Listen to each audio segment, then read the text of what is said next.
শেষ হয়ে তখন সন্ধে নাব্য নাব্য করছে। কালো কালো ঘন মেঘে এদিক ওদিক জমে আসছে বৈশাখের আকাশ। দিনটা ভালো নয়, একই কাল বৈশাখের সময়, তার উপর রক্ত চাঁদের দিন। কি রে রহিম, এই এই প্রতি বেলায় চললি কইয়া? এই যাই একটু জঙ্গল পানে চাচা। তা মধু পাড়তি নাকি? কোন জঙ্গলে চললি শুনি? ওই ঝুপড়ি জঙ্গলে যাই চাচা, দেখি মধু টধু কিছু পাই কিনা। ঝুপড়ি জঙ্গলে আজ রক্ত চাঁদের দিনই যাস নে রহিম। চিন্তা নেই গো চাচা, সন্ধ্যে নামবার আগেই ফিরে আসবনি।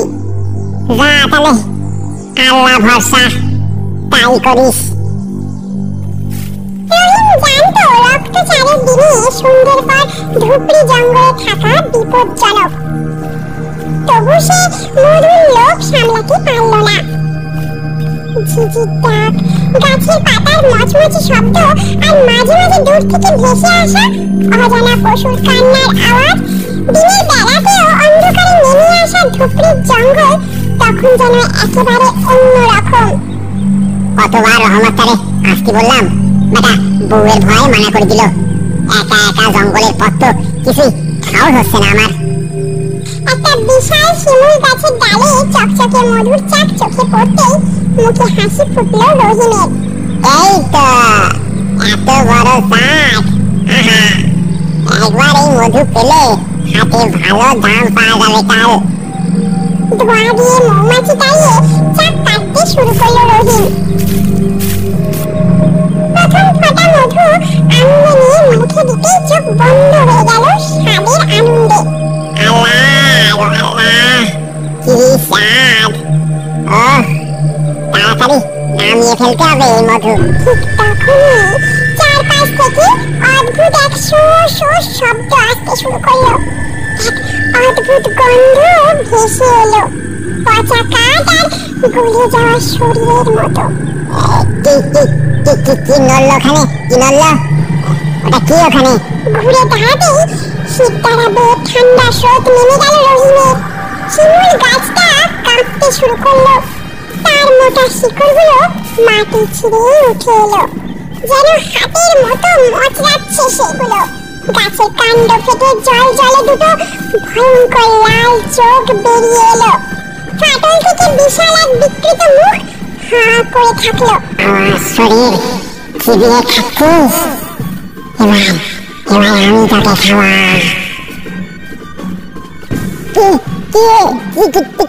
কি কথা বলছে? কি কথা বলছে এখানে?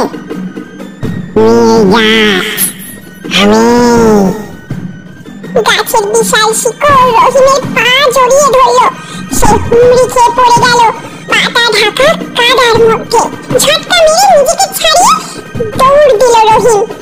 জঙ্গলে সে সীমানা পেরিয়ে হঠাৎ সব থেমে গেল। রহিম হাঁপাতে হাঁপাতে পেছনে তাকালো, কিছুই নেই, শুধু বাতাসে ভেসে এলো এক গম্ভীর হাসি।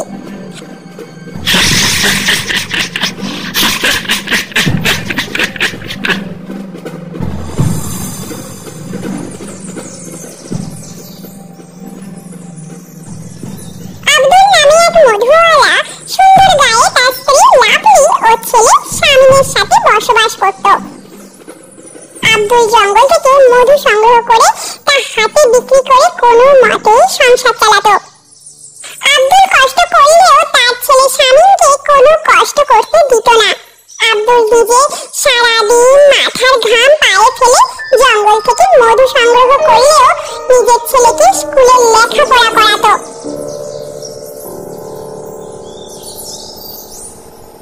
আব্বা, আব্বা, আমার না 3টে বই কিনতে হবে স্কুলের জন্য। আমি এই বইগুলো পুরনো কারোর থেকে পাচ্ছি না। তুই তো বাবা সবসময় সবার থেকে চেয়ে চিনতে নিয়েই পড়িস। গরিব আব্বা যে তোর। না না আব্বা, সে আর কি, সে তো পড়তেই হবে। তা বাবা কদিনের মধ্যে লাগবে তোর বইগুলো? নতুন ক্লাসে উঠেছি তো, দেখো তুমি 7-10 দিনের মধ্যে যদি পারো। ঠিক আছে বাবা, তুই কিছু চিন্তা করিস না, আমি যত তাড়াতাড়ি পারি বইগুলো তোকে শহর থেকে কিনে এনে দেব। ঠিক আছে আব্বা।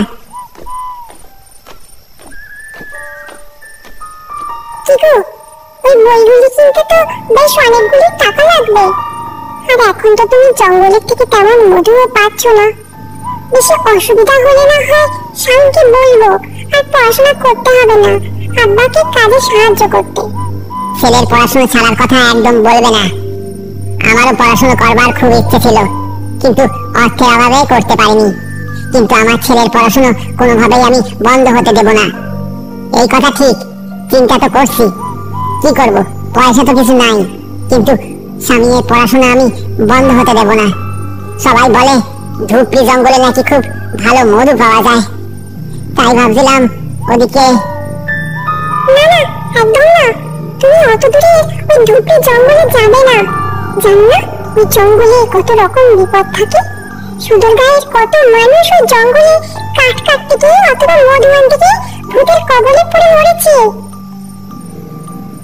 বউয়ের কথা শুনে তখন আব্দুল চুপ করলেও সারা রাত ওই দুই চোখের পাতা এক করতে পারে না। সে কেবল চিন্তা করতে থাকে কিভাবে ছেলের বইয়ের টাকা জোগাড় করা যায় এবং কিভাবে বা সংসারের অর্থ কষ্ট দূর করা যায়। ভোর রাতের দিকে আব্দুল মনে মনে ঠিক করে সব সমস্যার সমাধান করতে ওকে ধুপড়ির জঙ্গলে যেতেই হবে। পরের দিন সকালে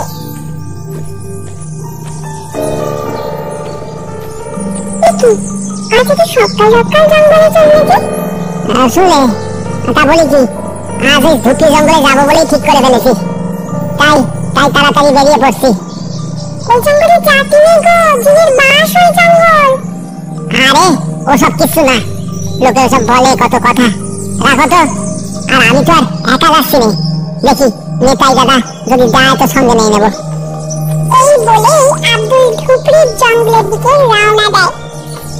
আব্দুল চলে যাওয়ার পথের দিকে একইভাবে তাকিয়ে থাকে লাভলি।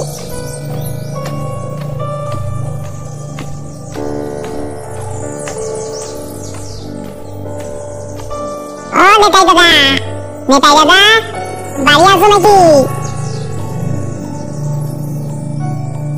কে? ওরে আব্দুল, তা এত সকালবেলা তুই? তোমারে একটা কথা বলতে এলাম। জানো তো কদিন একেবারেই হাতে কেনা বেচা নেই, মধুর ফলন একেবারে শূন্য হতে বসেছে, রোজগার পাতি কিছুই হচ্ছে না। ওদিকে আবার ছেলেটার স্কুলের মাইনে বাকি, কিছু বইপত্র কিনে দিতে হবে। তা বলছিলাম কি, ধুপড়ি জঙ্গলের দিকে যাওয়া নাকি একবার দেখি আসতে? সবাই বলে ওই জঙ্গলের ভিতরে নাকি মৌচাক ভর্তি ভর্তি শুধু মধু আর মধু। আরে তুই কি পাগল হলি নাকি রে আব্দুল? তুই শুধু মধুর কথাই শুনেছিস, আর কত লোক যে ধুপড়ি জঙ্গলে ভূতের কবলে পড়ে বেঘরে প্রাণটা দিয়েছে সেই সব কথা সব ভুলে গেছিস? আরে ওইসব লোকের সব মিছে কথা, ওই নিয়ে ভয় পেলে চলবে দাদা? তুমি যাবে কিনা বলো, মধু নিয়ে বিকেল বিকেল ফিরে আসবানি, কোনো চিন্তা নেই। ওইসব ভূত টুত হয় কি যে বলো তুমি? হ্যাঁ ওইসব ভূত টুত হয় তুই বলছিস, আর যদি সত্যি ভূত থাকে? আরে বাবা, আমরা দুজনে যাচ্ছি তো নাকি, অত ভয় পেওনি দাদা।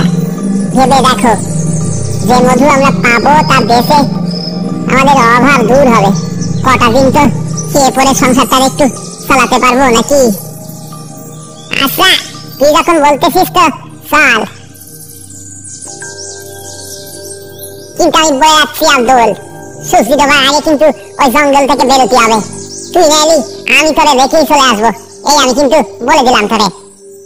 আরে হ্যাঁ হ্যাঁ, সে হবেই খনি, তুমি তুমি পা চালিয়ে চলো তো এখন।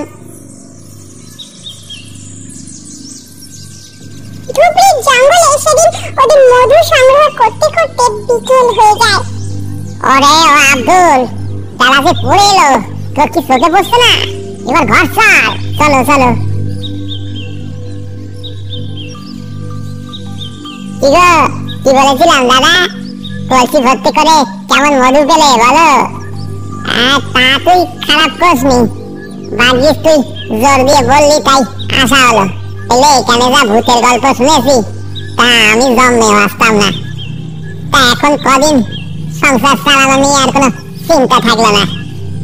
হ্যাঁ গো দাদা, আমার স্বামীনটার জন্য বইপত্রগুলো আমি এবার আস্তে আস্তে কিনে দিতে পারবো। ওই যে দেখ আব্দুল, ভবিন দেখার মাঠ দেখা যায়, ওই মাঠ পেরোলেই পানাসডাঙ্গা, আর তারপরেই আমাদের গ্রাম। চল চল চল, পা চালিয়ে চল, সূর্য ডোবার আগে ঘরে ঢুকতেই হবে। বলছি কি নেতাই দাদা, শোনো শোনো, তুমি ঘরে ফিরে যাও, আমার একটু দেরি হবে। ভাবছি আজই কিছুটা মধু বেশি ফেরার পথে ছেলেটার জন্য একটু মাছ নিয়ে যাব।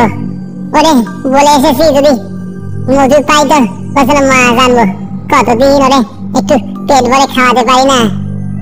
কোষ কি আব্দুল, সুশি ঢোকার পর মাছ নিয়ে তুই এ পথ দিয়ে যাবি? ছেলেটাকে কথা দিয়ে এসেছি গো নেতাই দাদা, ও যে বসে থাকবে আমার পথে। এই তো দোষ, বুঝলি তো আব্দুল, ভূত প্রেত কোনো কিছুই তুই মানিস না, আর কোনো কিছুকে তুই কিছু তুল্য দিস না। এই তো দোষ। একদিন তোর ভূতে ঘাড় মারটাই না খেলে তোর কিন্তু তোর এই সবার যাবে না। তাতে যা খুশি তাই কর, আমি চললাম। আরে আরে দাদা, রাগ কেন করছো? ওইসব ভূত চুপ থাকলে তো ভয় পাবো নাকি? হ্যাঁ, থাকলে তো ভয় পাবো নাকি? যেদিন ভূতে তোর ঘাড় মুখে খাবে সেদিন তুই বুঝবি। শক্ত শক্ত, এখনো মধু বেশে মাছ কিনবে। আব্দুল নেতাই এই কথা শুনে মনে মনে হাসে, তারপরে পা চালিয়ে বাজারের দিকে যায়। আজ দিনটা বড়ই ভালো কাটলো, কলসি ভর্তি করে মধু পেয়েছি।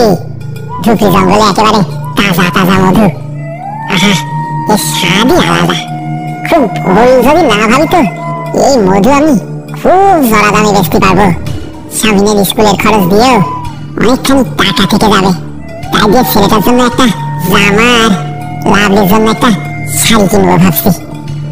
কতদিন ওদের জামা কাপড় দিতে পারি না, মনে মনে খুব খুশি হবে ওরা। যাই, তাড়াতাড়ি পা চালিয়ে যাই। এদিকে তখন অন্ধকার নেমে এসেছে। হাটের পথে রাক্ষসী গাছগুলো তখন টাটকা মধুর গন্ধে জেগে উঠেছে। আব্দুল এদিকে জানতেও পারল না যে ও গাছ ভূতের পাল্লায় পড়ে রাস্তা ভুলে ঘুরছে এদিক ওদিক। কি এটা কোন দিক? এই রাস্তাটায় তো ঠিক ঠাউর করতে পারছি না। মদনপুরের হাট এই পথেই পড়ে মনে হচ্ছে তো, তাই ছিল, কিন্তু না, চিনতে তো পারছি না।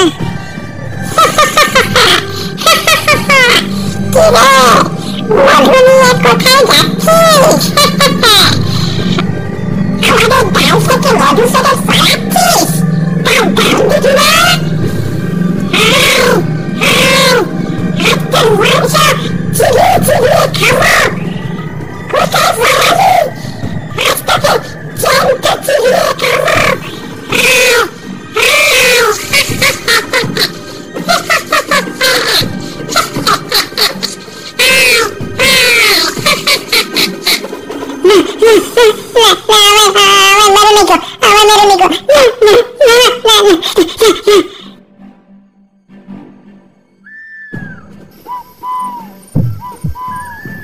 এদিকে আব্দুলের বাড়িতে তখন লাভলি আর শামীম দুশ্চিন্তা করছে। শামীম, তোর আব্বা আজ এত দেরি হচ্ছে কেন বলতো? এত দেরি তো হওয়ার কথা না। যা না বাবা, একবার নেতাই চাচার বাড়ি গিয়ে দেখ ওরা ফিরলো কিনা। আচ্ছা, তাই যাই মা। ও মনি চাচি, নেতাই চাচা বাড়ি ফিরেছে গো। নেতাই আর মনি বাইরে বেরিয়ে আসে। কে? ও শামীম, কি ব্যাপার তুই এত রাতে? নেতাই চাচা তুমি ফিরে গেছো? আব্বা এখনো বাড়ি ফেরেনি, তোমার সঙ্গে গেছিল তো। কি বলিস কি রে? আব্দুল সে তো কখন মদনপুর হাটের দিকে গেল তোর জন্য মাছ কিনতে। কি বলো গো চাচা? আমার খুব ভয় করছে গো, তুমি একবার যাবে আমার সঙ্গে?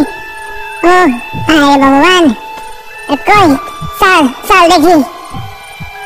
নেতাই আর শামীম দুজন আব্দুলকে খুঁজতে বের হলো। মদনপুরের হাট ওই পথেই পড়বে। শিগগির পালা চালা বাবা, শিগগির পালা চালা। ওই দেখ ওই গাছের তলায় কিছু একটা পড়ে আছে, দেখতে পাচ্ছিস দেখ ওই অন্ধকারে, চল তো গিয়ে দেখি ওটা কি। চাচা ওটা তো আমার আব্বা মনে হচ্ছে, আব্বার মতোই জানা। আব্বা আব্বা আব্বা। আব্দুল আব্দুল আব্দুল আব্দুল ওঠ ওঠ। নিতাইয়ের সামনে ডাকাতে চোখ তুলে তাকালো আব্দুল। ও নিতাই দাদা, ও শামীম, ও বাবা। কিরে তুই গাছতলায় এলি কি করে? আজ কি বাঁচা বেঁচেছি, ধুপড়ি জঙ্গলে রাক্ষসে দাসের পাল্লায় পড়েছিলাম দাদা। তারপর আমি প্রাণপণ দৌড়তে বুড়ো পীরের দরগার ফটক দেখতে পাই। সেদিকে দৌড়তে শুরু করি, তখনই গাছগুলো আমার পিছু ছেড়ে চলে যায়। আল্লাহ আল্লাহ, সহায় না হলে এ যাত্রার বাঁচতুম না গো দাদা, বাঁচতুম না। হায় রে ভগবান, খুব বাঁচা বেঁচেছিস রে আব্দুল। আর কখনো সূর্য ডোবার পর ওই জঙ্গলে আর ওই পথে যাস নে খবরদার। আর কখনো যাই গো, বড় বাঁচা বেঁচে ফিরেছি। চল চল বাবা শামীম, ঘরে চল। আজ আর তোকে মাছ খাওয়াতে পারলাম না। কাল সকাল সকাল হাটে গিয়ে তোর জন্য টাটকা মাছ নিয়ে আসবো, কেমন? আব্বা আব্বা, তুমি যে ঠিক আছো, এটাই আমার কাছে অনেক। আমার বাবজান, চলো ঘরে চলো।